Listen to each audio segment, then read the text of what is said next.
Hello friends, welcome. In this video, I'll be discussing how to plan ice navigation and what are the precautions to be observed for the ice navigation. Also, I will discuss what are the signs of ice in the vicinity. So let's get started. The main principle of ice navigation is freedom of movement of vessel. Master and the bridge team must be well versed with the polar code and the ship specific polar water operational manual as required by the polar code. Follow the recommended route by ICE Superintendent via Marine Communications and Traffic Services Center through the appropriate reporting system like ECAREG, which stands for Eastern Canada Vessel Traffic Services Zone Regulation, or NODREG, which stands for Northern Canada Vessel Traffic Services. The route is based on the latest available information. Masters are encouraged to adjust their courses accordingly. Mark ice limits on appropriate charts. Plot all floating icebergs' position and their direction of drifting and speed. Extra lookouts must be posted and the bridge watch may be increased depending upon the visibility.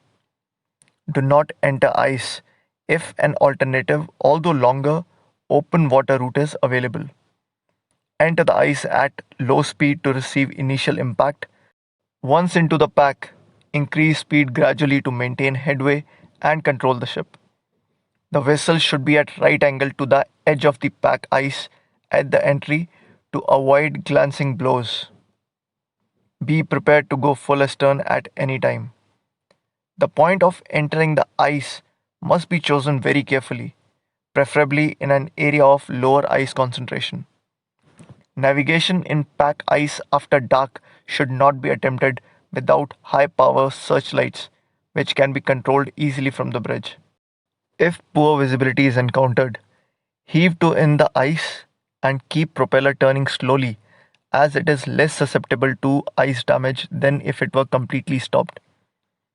Follow open water patches and lighter ice areas even if initially it involves large deviation of course. Avoid turning in heavy ice. Seek lighter ice or open water pools. Backing in ice is a dangerous maneuver as it exposes the most vulnerable part of the ship, rudder and propeller, to the ice. It should only be attempted when absolutely necessary. When planning for berthing in an ice area, as shown in the diagram, flushing out ice with wash while bow is fixed with a spring line is helpful. Once the ship is secured, all efforts must be made to keep the ship alongside and not to allow ice to force its way between the ship and the dock. Keep the engines on standby at river berths or strong tidal areas where ice is in motion. Mariners are advised not to rely solely on radar for detection of iceberg, as it is not certain that the radar will detect all type and sizes of ice. It will not differentiate between the old ice and the first year ice. Full rudder is used only in emergency. Violent rudder movement may swing the stern into ice and damage the propeller. On deck, all pipelines are drained and isolated. Keep the damage control gears ready, like cement, collision mat, etc. Check heating system of machinery and accommodation regularly. Ships stopped in ice inshore must always point seaward. Ships should monitor the updated routing instruction from the Canadian Coast Guard Ice Operations Centers. So far, we have covered many points about the navigation in ice. Now, let me discuss what are the signs of ice in the vicinity.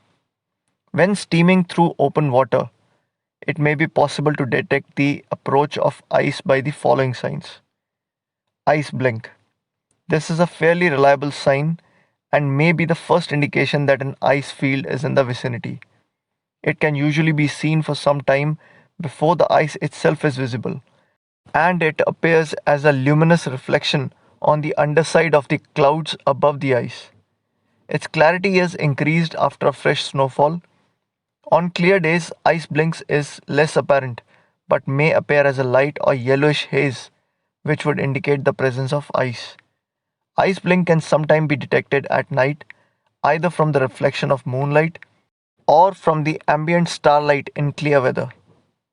The sighting of small fragments of ice often indicate that larger quantities are not so far away. Abrupt moderation of sea and swell occurs when approaching an ice field from leeward. In northern areas and in Labrador and Newfoundland, the onset of fog often indicates the presence of ice in the vicinity.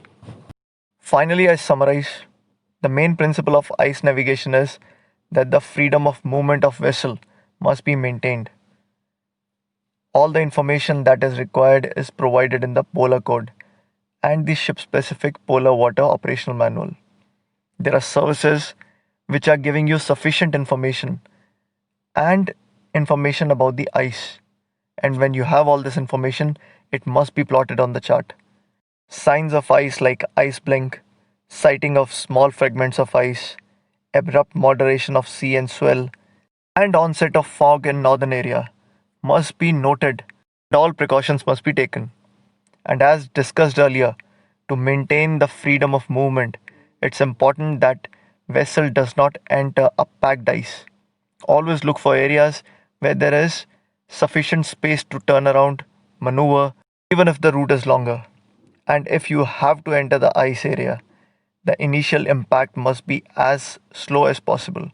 So enter at a slow speed and once into the pack, increase the speed just to maintain the headway. To keep the movement of your vessel, just remember do not use the rudder excessively at large angles because it may damage the only equipment which are giving you the freedom to move your propeller and your rudder. And of course, as per the manual, keep your ship prepared, drained well so that no ice can freeze into the pipes and cause further damage to your ship. I hope this was a useful video for you. If you have any feedback, suggestion, or comment, then please do write down below. All the best for your exams, and as always, thank you for watching.